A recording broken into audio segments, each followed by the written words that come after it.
Wait, what do you mean our property? I shouted, my voice cracking like dry timber. I hadn't even finished unpacking the boxes in my farmhouse kitchen when I saw them. My son, Jamal, grinning like a kid at Christmas, and his wife Tiffany, fussing over floral arrangements in my dining room. The long oak table I had built with my own hands, after 30 years of blood, sweat, and weekends spent on this land, was now covered in satin ribbons and cheap candles. "You heard me, Mama," Tiffany said, tossing her glossy hair over her shoulder. "We're planning our wedding here. Isn't it gorgeous?" I took a deep breath, my heart hammering so hard I thought it might burst through my ribs. "Gorgeous," I repeated, my voice low, trembling with rage. This is my farm. My home. I've worked 30 years for this place. And you just waltz in, like you own it." Jamal's smile faltered. He opened his mouth, but I cut him off. "No, don't. Don't even try to explain. I don't want to hear it." Tiffany rolled her eyes, as if my anger was a minor inconvenience. "Mama, you're being dramatic. We just thought." "No. You thought? That's your problem. You never asked. You never even hinted." The kitchen smelled of fresh paint and roses, a sickening combination that made my stomach churn. I could feel the betrayal like a blade slicing through me. The son I raised, the one I kissed goodnight and held through scraped knees, had conspired with his wife to hijack the one thing I treasured most. And in that moment, I realized something terrifying. If they could do this, if they could casually erase my 30 years of sacrifice, what else had they taken from me without me even knowing? I wanted to scream. I wanted to throw every vase, every ribbon, every foolish decorative candle across the room. But instead, I smiled. A slow, deliberate smile, the kind that masks fire with ice. "Fine," I said, my voice dangerously calm. "If you want to treat this farm like it's yours, I can play that game too." Jamal exchanged a glance with Tiffany, uncertainty flickering across his smug face. "Mama." "No," I said, cutting him off. "You're about to learn the real meaning of ownership." By that afternoon, I had done something neither of them expected. I rented the farm out. Not to some distant stranger. No, I made sure the new tenants were people who could throw a massive, extravagant event. One that would make Tiffany's pastel floral fantasies look like children's play. I left a note on the dining table, in my neatest handwriting, * enjoy decorating. Someone else will enjoy celebrating. *. I watched from the porch as a moving truck pulled up. I sipped my iced tea slowly, pretending to read a magazine, but my eyes never left them. Tiffany had just finished arranging her flowers when she spotted the new crew unloading massive speakers, catering equipment, and a huge tent. Her mouth dropped open, a shriek stuck halfway between shock and anger. Jamal's face went pale as he realized what had just happened.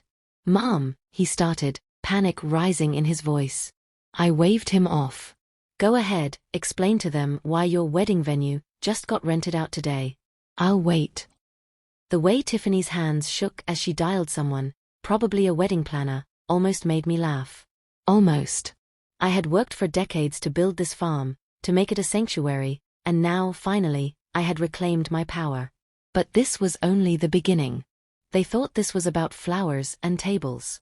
They had no idea how deep my patience ran, or how far I could go.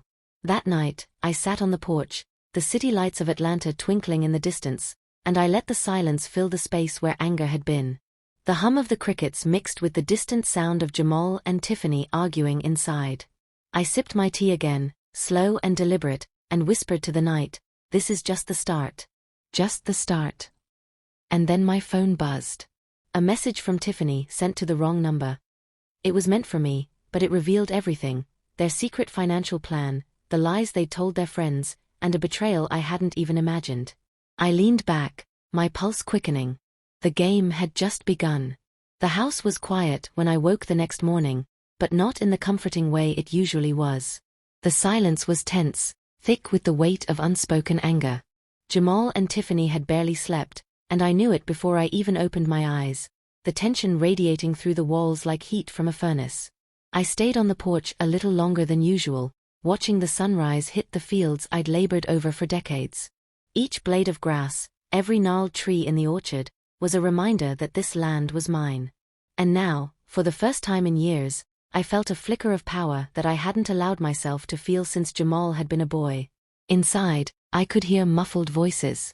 Jamal was pacing, running his hands through his hair, trying to think of a way to undo what I had done.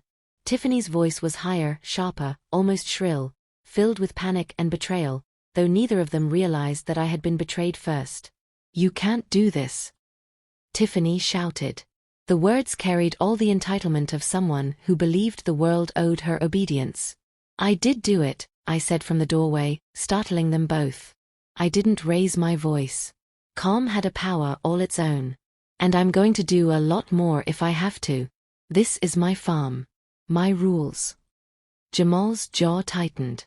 He had that look, the one I remembered from his teenage years when he'd known he'd crossed a line but didn't know how to fix it. "Mom, this isn't fair. We were going to have our wedding here. It was going to be beautiful. All our friends, everyone." "Your friends don't own my land," I interrupted, stepping into the kitchen. "And you don't own my farm." Tiffany's eyes narrowed. "You're being cruel. You know that, right? All I wanted was a simple celebration. You're making a scene over nothing." "Nothing?" I repeated, letting the word hang in the air. "Do you call hijacking someone else's life nothing? Do you call manipulating your own mother nothing?" They didn't answer. I didn't give them the satisfaction. Instead, I walked past them and checked my phone. Tiffany's accidental message from yesterday still glowed in the notifications. A detailed spreadsheet of their finances, their plans for manipulating inheritance, even a note about how they thought I wouldn't notice them siphoning funds from the family trust. I felt a chill, realizing the betrayal wasn't just emotional, it was financial too. "That's it," I said quietly, almost to myself. "You just dug your own grave." Jamal's face paled further, and Tiffany's lips pressed into a thin line.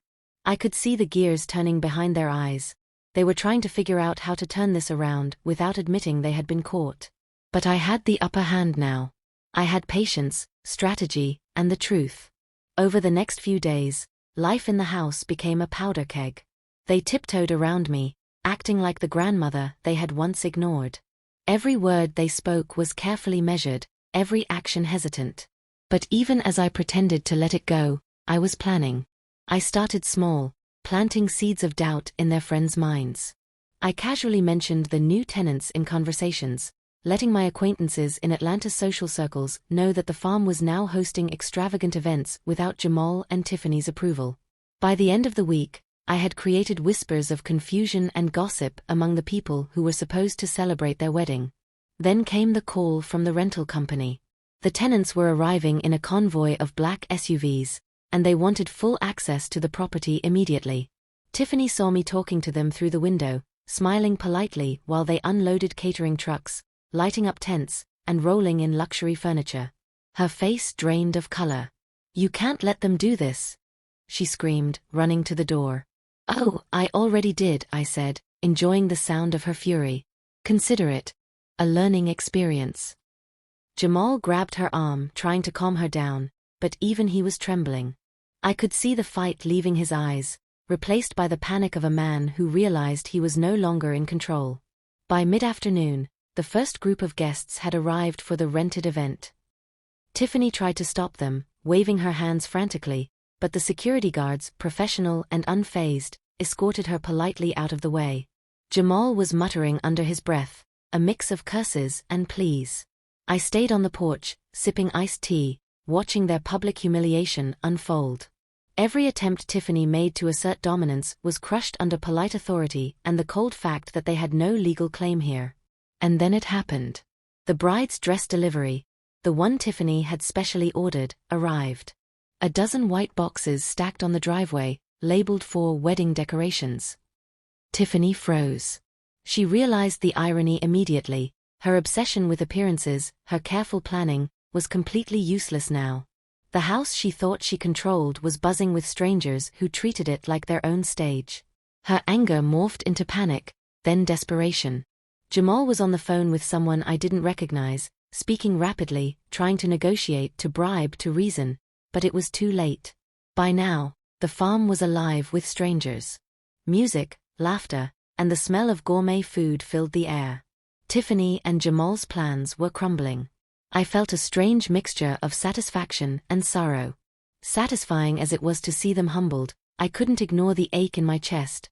My son, my flesh and blood, had betrayed me. And his wife. Tiffany. She was poison, wrapped in charm and entitlement. I had to be careful. One wrong move and I could lose everything.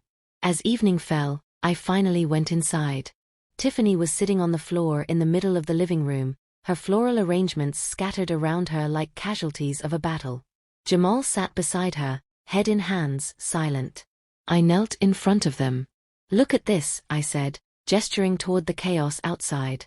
"Do you see what happens when you ignore the people who built your life for you? Do you see what happens when you think the world owes you a wedding on my farm?" Tiffany glared at me, but the fire had dimmed in her eyes. She was beaten, but not broken. Dangerous. I could sense that. Jamal's silence was heavier. He looked at me like a child caught stealing candy, ashamed but also furious that he had been caught. I left them there on the floor, and went upstairs. From my window, I watched the event continue. The laughter of strangers, the music blaring into the night, the party that should have been Tiffany and Jamal's, it was all happening without them. I let the sounds wash over me, a quiet celebration of justice. But even as I felt victorious, a small part of me shivered. This was only the beginning. They had underestimated me, and now they were desperate. Desperate people do dangerous things. That night, as I lay in bed, my phone buzzed again. A new message. Another secret. This time, it was not financial, it was emotional. Tiffany had been hiding an affair, and Jamal. He knew about it. The truth hit me like a thunderclap. The betrayal ran deeper than I had imagined. I sat up in bed, heart racing. The calm, quiet revenge I had thought was enough was about to get messy. Very messy. I never expected to feel this kind of fury. It wasn't the usual anger that comes from a spat or betrayal over money. It was something deeper, more personal, sharper. When the message popped up on my phone that night, I couldn't believe my eyes at first. Tiffany had been hiding something else. Something Jamal knew about, something neither of them expected me to discover. Asterisk, he doesn't know yet. Don't tell. It's our secret. Asterisk. My hands shook. Not out of fear, but rage. I read the message again. Then again. Each time, the words cut deeper. Tiffany's affair. The late-night texts, the secret meetings, the betrayal right under my roof. And Jamal, my son, had been aware. He wasn't innocent, he had been complicit. I couldn't move at first. My mind swirled with images of them laughing, lying, plotting behind my back. For 30 years, I had built this farm with my sweat, my blood, my every ounce of strength, and they had treated it like a prop for their schemes, for their secret pleasures. The next morning, I decided on a course of action that would leave them reeling. If yesterday had been about embarrassment, today would be about exposure. I called a few friends, trusted people in Atlanta with connections in local media. I didn't lie. I didn't embellish. I just asked them to come see the farm, hear the story, and witness the betrayal unfold. Within hours, the place was buzzing with cameras, microphones, and reporters curious about a wedding disaster with a shocking family twist. Jamal noticed first. He came running up the porch steps, his face pale, voice panicked. "Mom, what are you doing? You can't just, this is insane." I smiled, the same calm smile that had frozen him the day before. "I can. And I am." Tiffany came behind him, her curls bouncing with the energy of a cornered animal. "You're crazy. You're going to ruin us." "Not us," I said quietly, but every word was a blow. "Just the lies you thought you could hide." By midday, the cameras were rolling. Reporters were asking Tiffany and Jamal questions they didn't have answers for. "So, tell us about the wedding that didn't happen. Was it true the bride and groom tried to take over someone else's property? Did the son know about the affair?" Tiffany's face went red. Jamal's hands shook. Their lies collided with the truth, and the air vibrated with tension so thick it was almost physical. I stayed back, sipping my tea, letting them squirm. Every time Tiffany opened her mouth to deny, I saw the betrayal flash in her eyes, the part she thought she had buried. Then came the turning point. One of the reporters had found the message Tiffany had accidentally sent to me, the affair confirmation. She asked Tiffany to read it aloud. Tiffany froze, then tried to laugh it off, but the laughter was hollow. Jamal's face dropped as the room realized what had been hidden for months. This isn't true. Tiffany stammered. You're twisting it. Am I? I said, stepping forward. Or did you just forget that the truth has a way of finding its way out? The cameras zoomed in, capturing every flash of her shame, every moment Jamal realized he was cornered. Friends, neighbors, even distant relatives who had once admired them were watching live. Their reputation, carefully curated for months, collapsed in real time. But the best part was seeing their reaction. Tiffany's hands trembled as she clutched her phone. Jamal's jaw was locked. He looked like a man trying to hold onto air he didn't have. And me? I felt light.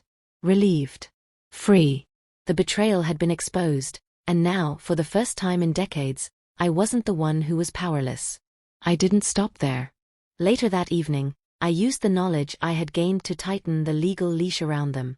I called the family attorney, laid out everything Tiffany and Jamal had tried to hide, their financial manipulations, the affair, the plan to claim the farm as their own. We drafted legal notices, clarified my ownership rights, and put everything in writing.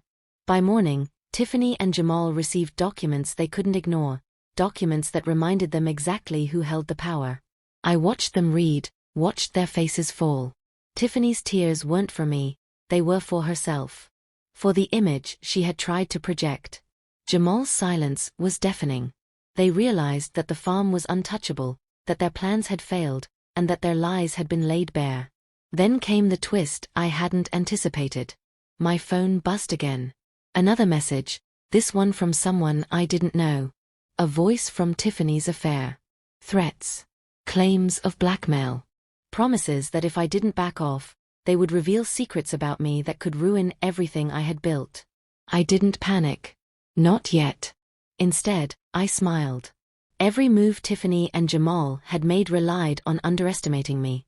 Now, someone else had stepped into the game, thinking they could manipulate me, thinking I could be intimidated. I realized then that revenge wasn't just about humiliation. It was about strategy, foresight, and patience. If I reacted impulsively, I could lose. But if I stayed calm, used the threats against them, I could strengthen my position even more. The night stretched on. Tiffany and Jamal argued quietly in the living room, thinking I wasn't listening. But I heard every word. Jamal blamed Tiffany, Tiffany blamed Jamal. Both of them blamed me. I let them talk. I let them unravel. Then, as the house went silent, I drafted a plan. A way to turn the affair into the ultimate public revelation, a way to show everyone, not just them, that betrayal had consequences. I contacted a lawyer who specialized in defamation and family law, carefully outlining the steps we would take to secure the farm, protect my reputation, and dismantle their schemes one by one. It was late when I finally went to bed, exhaustion weighing on me, but satisfaction warming my chest. The first strike had been taken. The exposure was complete, but the game was far from over. I could see the tension in Tiffany and Jamal even from the darkened bedroom window. They were rattled. They were dangerous. But so was I. And in that moment, I realized something. Revenge was addictive. Sweet, precise, and intoxicating. And I had only just begun. As I drifted toward sleep, my phone buzzed again. Another message. This one was worse. The affair partner wasn't bluffing. They had proof, and they were demanding a price. But I had a counterstrike in mind, a way to turn this threat into my advantage. The first move had been mine. The next move? Mine as well. And when they thought they had me cornered, I would show them just how wrong they were. The house was unusually quiet that morning, but the silence felt heavier than any argument. I could hear the distant hum of Atlanta traffic, the wind rustling through the orchard, and the faint echo of Tiffany and Jamal moving about inside. Careful, tentative, like they were trying not to wake the storm I had become. I wasn't asleep. I hadn't been for hours. That late-night message from Tiffany's affair partner had sent a ripple of tension through my chest, but it had also sharpened my focus. Threats didn't scare me, they ignited me. By mid-morning, I was already on my laptop, drafting a legal strategy.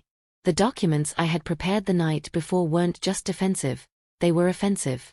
I would use every law at my disposal: property rights, inheritance clauses, family trust regulations, even defamation statutes. And I would do it in a way that left Tiffany and Jamal scrambling, publicly humiliated, and financially exposed. A knock at the door interrupted my thoughts. I opened it to see two men in suits, briefcases in hand. Corporate lawyers from a prominent firm in Atlanta. They had been sent by Tiffany's affair partner. "You must be the owner of this property," the taller one said, smiling professionally but with an edge that suggested he was used to intimidation. "We have a message to deliver." I gestured for them to come in. "Please, have a seat. I've been expecting your message." The shorter one cleared his throat. "Our client insists that if certain demands aren't met, they will release information that could be damaging, both personally and professionally." I sipped my iced tea, letting the words settle. "I see. And what exactly are these demands?" I asked, calm, measured, every word deliberate. "Financial compensation," the taller lawyer said. "And certain assurances that your son and his wife will be protected." I put down my glass and leaned forward. "I see. And what happens if I decline?" They exchanged a look. "Then the information goes public," the shorter one said. I smiled slowly, a smile that sent a shiver down their spines. Funny, I was planning to go public anyway. In fact, I was hoping for a little help. The two men blinked. "Help?" "Yes," I said, keeping my voice low but lethal. "You see, I've discovered the affair myself, and my son, your client's partner, is complicit. I already have the evidence, the messages, the financial manipulations. If you want to make your threats meaningful, you'll deliver them exactly as I instruct. Otherwise, well, I assure you, the world will hear the full story from me first." A flicker of doubt crossed their faces. I could see it, the realization that I wasn't intimidated, that I had turned the tables completely. By the time they left, I had secured my next move. The affair partner's threat would become a tool to further expose Tiffany and Jamal. Every word, every message, every secret they had tried to bury would now be used to dismantle them. Legally, socially, and financially. I didn't waste time. I called my attorney and laid out the plan in full detail.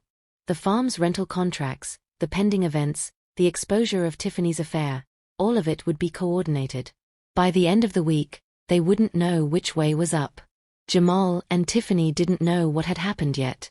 They were still trying to negotiate with the affair partner's lawyers, thinking they could buy their way out of a situation they had created. But the truth was, their money couldn't save them. Their lies couldn't save them. Only my patience and strategy could. By late afternoon, I decided it was time to escalate the public exposure. I scheduled a small gathering on the farm, not the wedding Tiffany had dreamed of, but a press event. Invitations went out to local journalists, community leaders, and a few of Tiffany's closest friends, people who were in on her carefully curated image. When they arrived, the shock on Tiffany's face was immediate. Jamal's hands shook as he realized the magnitude of what I had orchestrated. They tried to protest, but I silenced them with a look that froze them in place. "Welcome," I said to the gathering, smiling politely. "Today, we're going to discuss something very important: trust, betrayal, and accountability." Cameras clicked. Microphones were shoved forward. Reporters leaned in, sensing the drama that was about to unfold. I turned to Tiffany and Jamal. "You've both done something unforgivable. You've betrayed the people who loved you, manipulated the resources meant for our family, and thought you could get away with it. But today, we're making it right." The crowd murmured, leaning closer. Tiffany's face went pale. Jamal's jaw tightened. The first wave of panic hit them like a tidal wave. I pulled out my phone and showed the messages, the proof of the affair, the financial manipulations, and the secret plans to claim the farm as their own. The journalists gasped. Tiffany tried to snatch the phone from my hand, but Jamal held her back, realizing too late that he couldn't stop what was happening. "Do you see this?" I asked, my voice calm, deadly. "Do you see the consequences of betrayal?"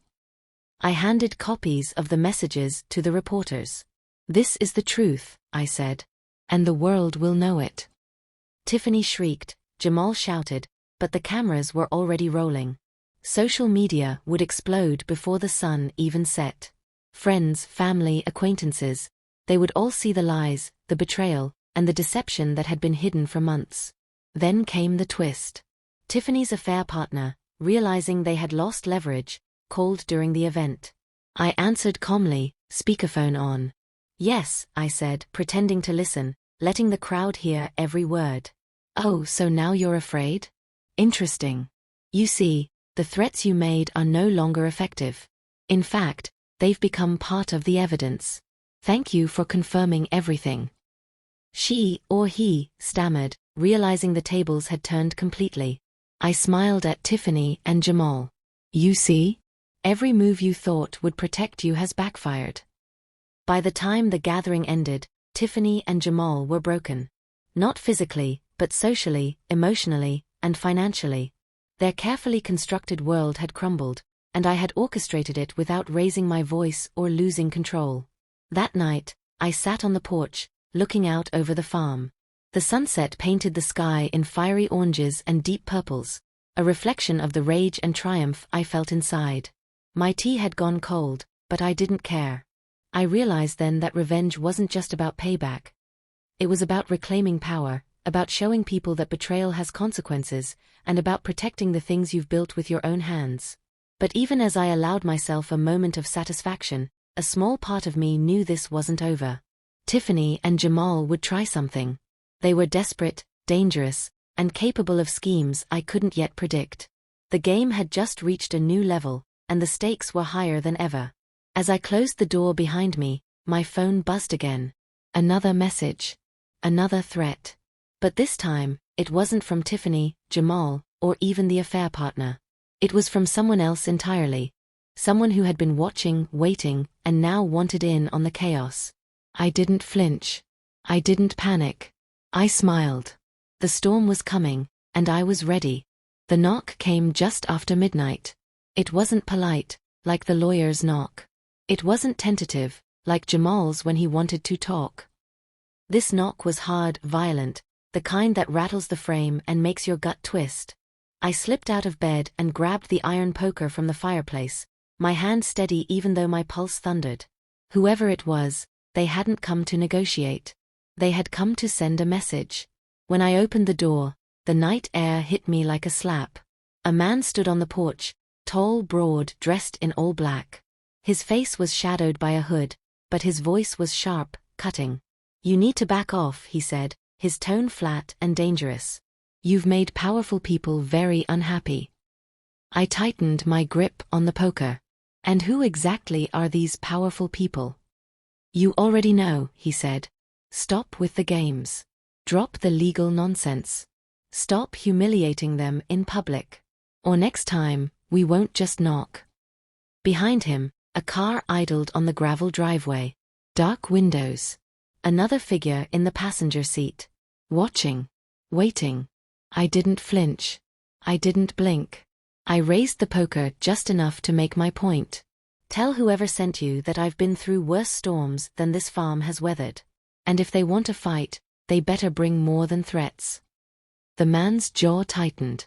For a second, I thought he might lunge, but then he stepped back, disappearing into the shadows. The car pulled away slowly, its headlights cutting across the orchard before vanishing into the night. I shut the door, locked it, and leaned against the wood. My breath came hard, but not from fear, from fury. Tiffany and Jamal had escalated this. They hadn't just betrayed me emotionally and financially. Now, they were dragging me into something darker. The next morning, Jamal sat at the kitchen table, his face pale, his eyes hollow. Tiffany, however, looked smug, sipping her coffee as if nothing had happened. "You had someone sent to my door last night," I said flatly. Jamal's eyes widened, but Tiffany didn't flinch. "We had to," she said coolly. "You're ruining everything. We can't keep letting you embarrass us." You think this is a game, but it's not. You're playing with our future, our reputation. I slammed the poker down on the table, the sound making Jamal jump. Tiffany froze, her coffee sloshing. This is my property. My legacy. My life's work, I spat. And you will not threaten me in my own home. For the first time, Tiffany's mask cracked. Her lips tightened, her hands shook slightly. But then she leaned forward, eyes glinting. You think you've won, don't you? But you don't know everything. You don't know what Jamal has done for me. I turned to my son. He avoided my eyes. My stomach dropped. What did you do, Jamal? I demanded. Silence. Answer me. I shouted, slamming the poker again. Finally, he whispered, I covered for her. I helped her move money. I lied for her. Because I love her, Mama. I can't lose her. The words cut deeper than any blade. My son. My blood. My boy I raised to be honest and strong, now confessing he had betrayed me willingly, for her. Tears stung my eyes, but I refused to let them fall. So you chose her over me, I said quietly. After everything I've done for you. Jamal looked at me, guilt flooding his face. Tiffany smirked, victorious. I stood tall. Then you've chosen war. That evening, I drove into the city. My attorney had prepared the final documents, restraining orders, financial freezes, and eviction notices. Jamal and Tiffany weren't just going to lose face, they were going to lose every ounce of power they thought they had. When I returned to the farm, the house was dark. Too dark. I walked through the kitchen, the living room, the hallway. Silent. Empty. Then I heard it, the faint creak upstairs. I tightened my grip on the poker again and moved slowly. At the top of the stairs, Tiffany stood in the shadows, a glass of wine in her hand, her eyes sharp.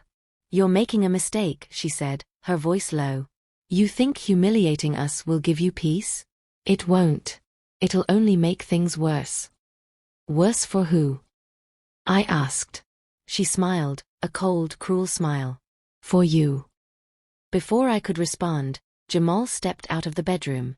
His face was pale, his hands trembling. Mama, please, he whispered. Stop this. Before it's too late. But it already was too late. The farm's porch light flickered outside. Tires crunched on gravel. The same black car from last night pulled into the driveway. They're here, Tiffany said, her smile widening. And this time, they won't just knock. My blood went cold, but my spirit burned hotter than ever. I raised the poker and looked at my son. Jamal, you have one choice. Stand with her, or stand with me. Because when that door opens, everything changes. His eyes darted between us, between the woman who birthed him and the woman who poisoned him. His lips trembled, his hands clenched. Tiffany reached for him, but he pulled back, torn apart by the weight of the moment. The knock came again. Harder. Louder. More violent than before. And as the door began to splinter under the blows, I knew one thing for certain. The war for my family, my farm, and my soul had just entered its deadliest phase. The first blow shook the door so hard that the walls trembled. The second splintered the wood, sending shards flying across the floor. I stood at the top of the stairs, poker in hand, my heart pounding like war drums. Jamal froze halfway between me and Tiffany, his face twisted with fear. Tiffany didn't move. She sipped her wine like this was a show she'd been waiting for. Open the door. A deep voice boomed from outside. You've been warned. This is your last chance. No, I whispered to myself, every muscle in my body stiff with defiance. This is my last chance. The door gave way with the third hit. It swung open violently, slamming against the wall. Two men stormed in, both dressed in black, their faces shadowed by hoodies. One carried a bat, the other a knife that glinted under the porch light. I gripped the poker tighter. Jamal stumbled back, his hands raised. Tiffany leaned against the wall, smirking. You've caused a lot of trouble, old woman, the man with the bat sneered, stepping inside. Time to put an end to it. Stay away from her. Jamal shouted suddenly, his voice breaking. He stepped in front of me, his arms spread wide. For a moment, the intruder hesitated. Tiffany's smirk vanished, replaced by shock. "Jamal!" she screamed. "What are you doing?" He turned to her, his voice trembling but firm. "Enough, Tiffany. This has gone too far." Her face twisted with rage. "Don't you dare betray me now. After everything I gave up for you." The man with the knife stepped closer. "Move, boy. This doesn't concern you." But Jamal didn't move. He stood his ground, shaking but defiant. And for the first time in years, I saw a flicker of the boy I had raised, the boy who once promised me he'd protect this family no matter what. "Then it concerns me," Jamal said quietly. The man lunged. Instinct took over. I swung the poker with all the strength I had left in my bones. The iron connected with a sickening crack against the man's wrist. The knife clattered to the floor. The second man charged forward with the bat. Jamal dove, tackling him to the ground. They struggled, the sound of fists and grunts echoing through the house. Tiffany screamed, backing into the corner. "Stop!" she shrieked. "This wasn't supposed to happen." The man on the ground shoved Jamal off and scrambled to his feet. His eyes locked on Tiffany, fury flashing. "You said it would be easy," he growled. "You said she'd fold." My blood ran cold. Tiffany had set this up. She had invited them here. You planned this?" Jamal gasped, his chest heaving. Tiffany's eyes darted wildly. I didn't know it would go this far. I just wanted her scared, that's all." I stared at her, rage flooding my veins. "You brought them here. You put your own husband, your own family in danger, just to scare me." The man with the bat raised it again, ready to strike. But before he could swing, sirens wailed in the distance. Blue lights flashed outside. Someone had called the police. The intruders panicked. One grabbed Tiffany by the arm. "You're coming with us," he hissed. "You're paying for this mess." Tiffany screamed, kicking and clawing, but they dragged her out the broken door and into the night. The car screeched down the driveway, tires spitting gravel into the air. The house went silent again, except for Jamal's ragged breathing and my pounding heartbeat. He sank to the floor, his face buried in his hands. "Mama. I'm so sorry. I didn't know she'd do this. I didn't know it would go this far." I knelt beside him, my hand trembling as I touched his shoulder. "You made your choice, Jamal. But maybe it's not too late to make another." The sirens grew louder, then stopped outside the farm. Police cars lined the driveway, their lights painting the orchard in red and blue. Officers swarmed the porch, weapons drawn, voices commanding. They asked questions, took statements, snapped photos of the broken door and the bloodied knife. I gave them everything: names, messages, evidence of the threats. Tiffany's betrayal, her involvement, her affair. It was all connected. When I told them Tiffany had been taken, Jamal's head snapped up.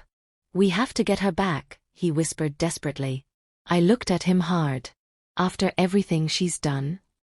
"She's still my wife," he said, tears streaming down his face. "I can't let them hurt her." I wanted to shake him. I wanted to scream that she had brought this on herself. But deep down, I knew Jamal's heart.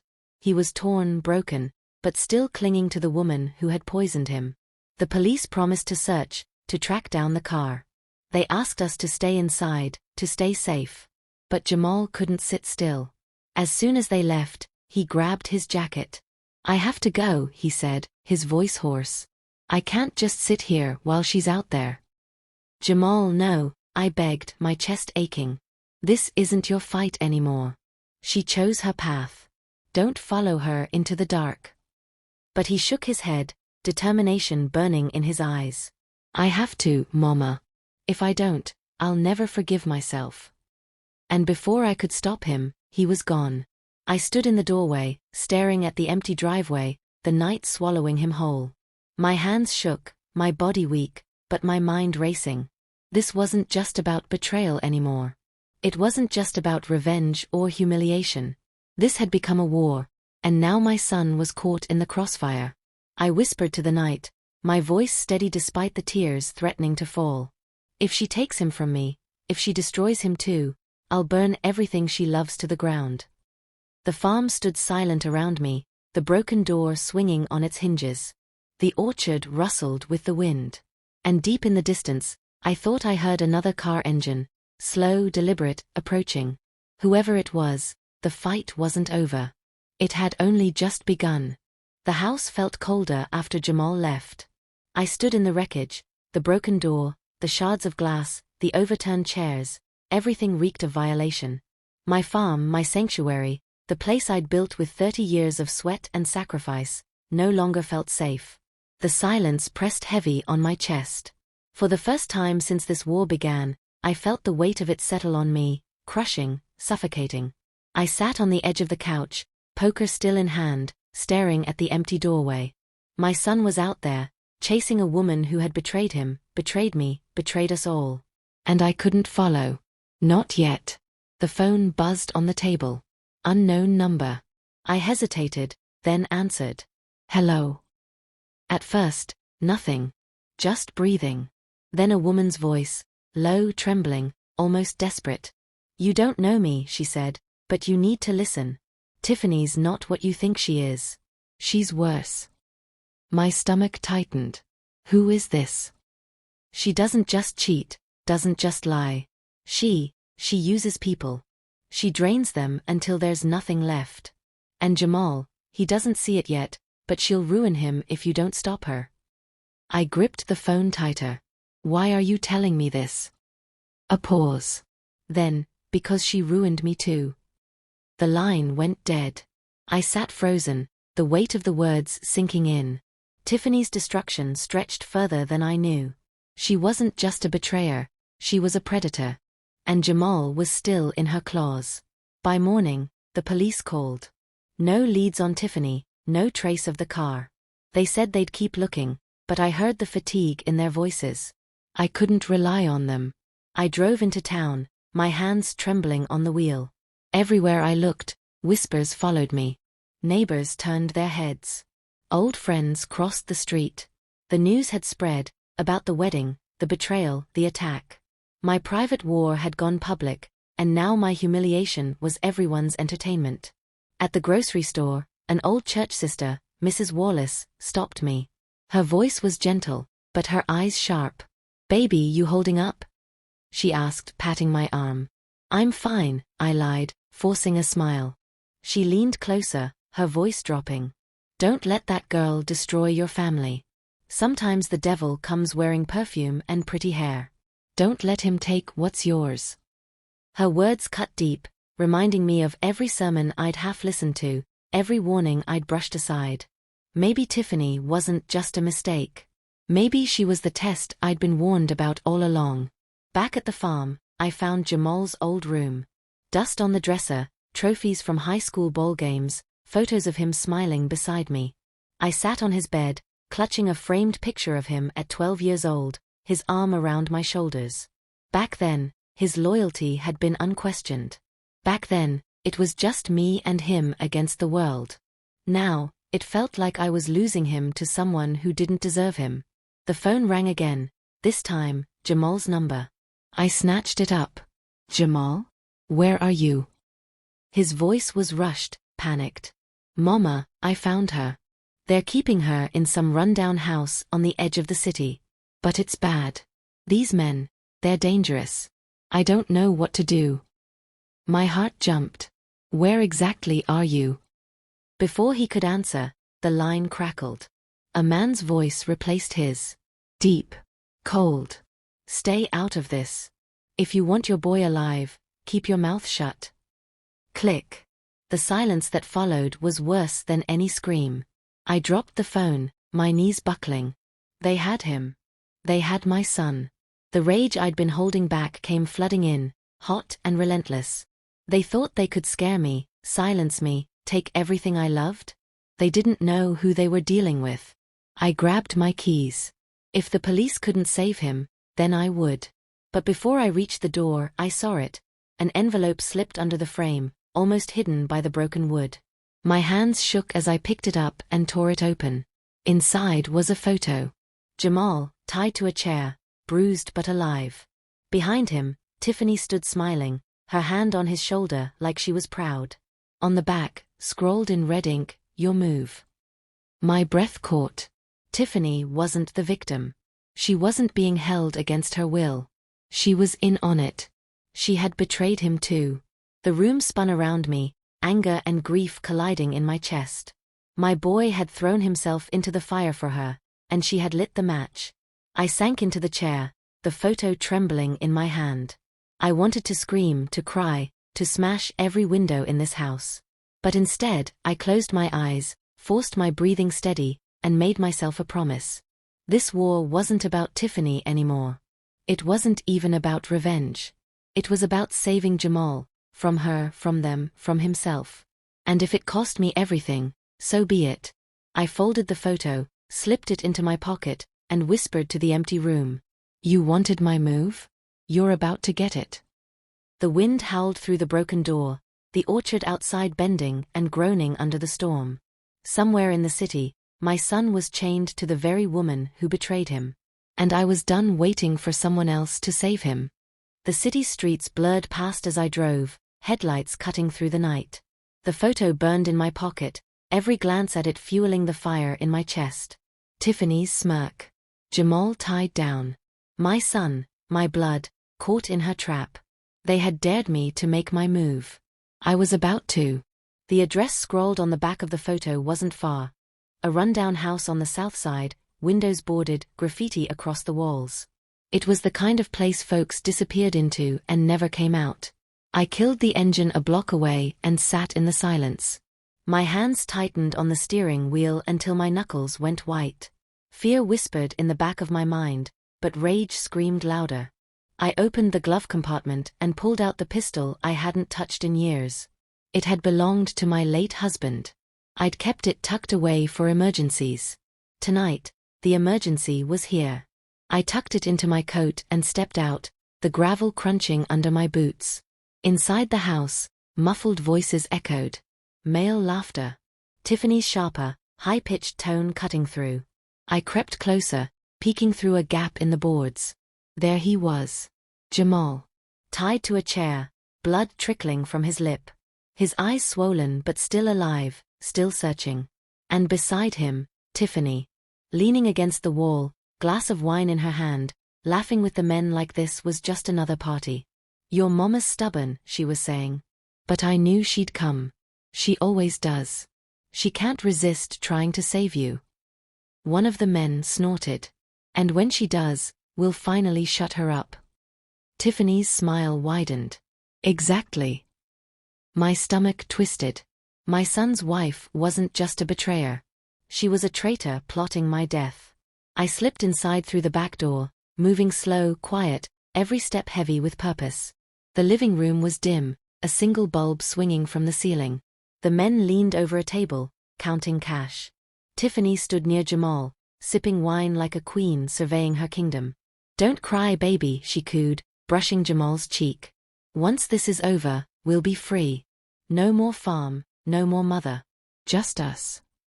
Jamal's voice cracked. "You're insane. You destroyed everything. And you used me to do it." Tiffany's smile sharpened. "I used you because you were weak enough to love me. And now, you're just leverage." That was it. The last straw. I stepped forward, pistol raised. "Step away from my son." The room froze. Tiffany's eyes widened, then narrowed. Well, well. The queen herself finally arrives. The men reached for their weapons, but I cocked the gun.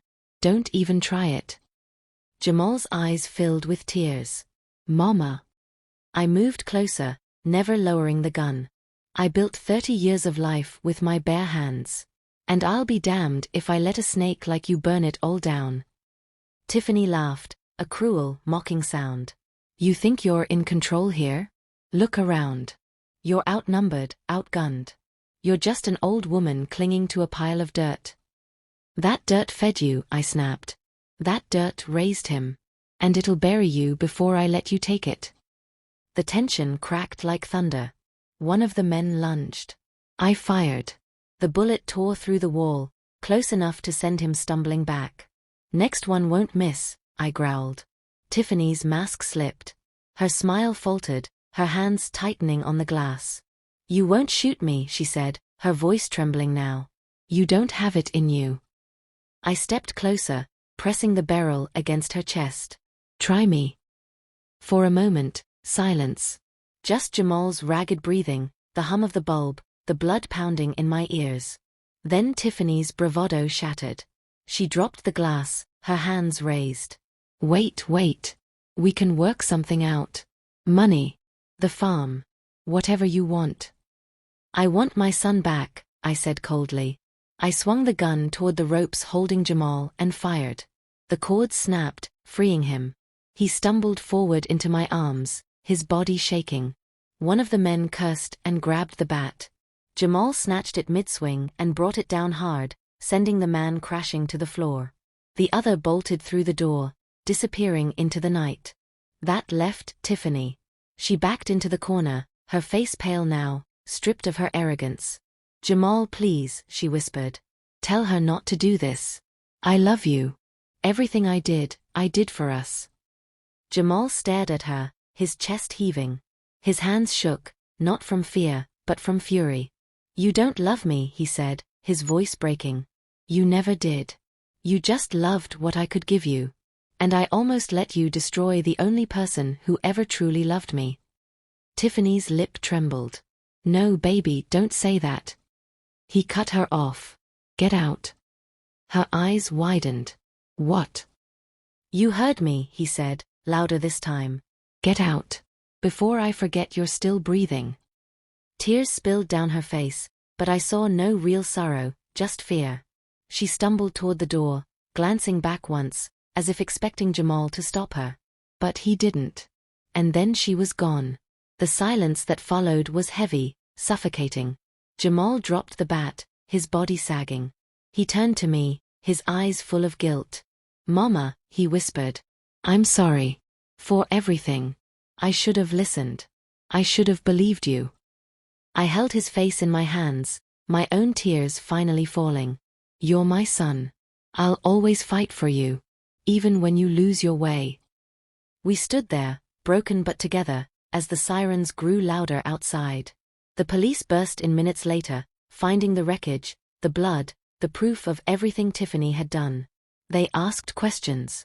They took Jamal's statement. They promised Tiffany would be found, arrested, charged. But none of that mattered in that moment. What mattered was that my son was still alive. As the sun rose over the city, casting light through the broken boards, I knew this war had cost me more than I could ever count. My farm was scarred, my name dragged through the mud, my trust shattered. But I had won. And sometimes, survival itself is victory. I looked at Jamal, his head resting against my shoulder, his body finally at peace. The road ahead would be long, healing, rebuilding, forgiving. But we would walk it together. And Tiffany? She could run as far as she wanted. But the truth always catches up. And when it did, she'd learn that the farm she tried to steal was more than land. It was legacy. It was blood. It was me. My love. Did you like my story? And which city are you listening from? Let's meet in the comments. If you like the story, you can support me by sending a super thanks so I can keep bringing more stories like this. Thank you so much for your sweet support. I'm looking forward to your comments on the story. On the screen, you can see 2 new life stories that I highly recommend. There's so much more on my channel. Don't forget to subscribe. See you in the next life story.